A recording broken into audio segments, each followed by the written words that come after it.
Once upon a time, there was a king who decided that he would feed kheer to 100 blind people every day. But one day a snake entered royal kitchen and put its mouth in the milk containing kheer and poisoned it. That day all blind people who ate that kheer died. When king came to know about it, he got very upset thinking that I would be guilty of the sin of killing 100 men.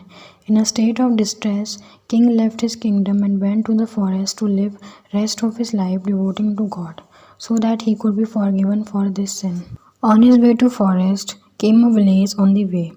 King asked the people sitting in the chopal whether there was any devout family in this village so that he could spend the night at their house. People sitting there told him that there is house where brother and sister live who worship a lot. King went to their house and asked for their permission to spend night there. Both of them allowed him and king stayed at their house for the night. When the king woke up in the morning, the girl was sitting at the puja. Girl's routine was that she would get up from puja before daybreak and prepare breakfast. But that day the girl remained sitting in puja for a long time. When the girl woke up, her brother said, Sister, you have woken up so late. A traveler has come to his house and he has to go away after having breakfast. Girl replied, Brother, there was a complicated matter above. Dharamraj had to take a decision on a complicated situation and I had stopped to hear that decision. That's why I kept meditating for a long time. Her brother asked what was the matter. Girl replied, King of a certain state used to feed kheer to blind people. But one day 100 blind people died after eating poisoned kheer because a snake entered kitchen and poisoned that kheer. Now Dharamraj is not able to understand whether the sin of death of blind people should be blamed on the king, the snake or the cook who left the milk without covering it. King was also listening.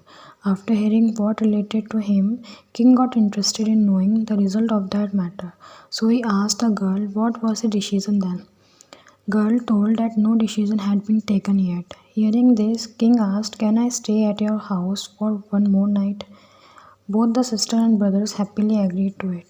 King stopped for the next day, but the people sitting in the chopal started talking about the person who had come to our place to stay for a night yesterday. They said, What if after spending the night that strange man did not go because after seeing the young girl the man's intention went wrong?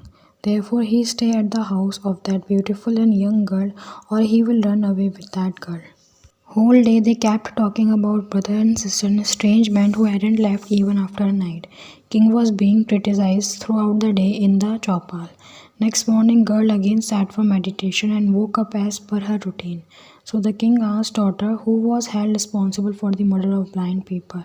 Girl replied that sin was taken by the people sitting in the chopal of our village. And the moral of the story is a slandered always carries the sins of others on his own head, and he also suffers the consequences of the sins committed by others. Therefore, we should always avoid condemning others.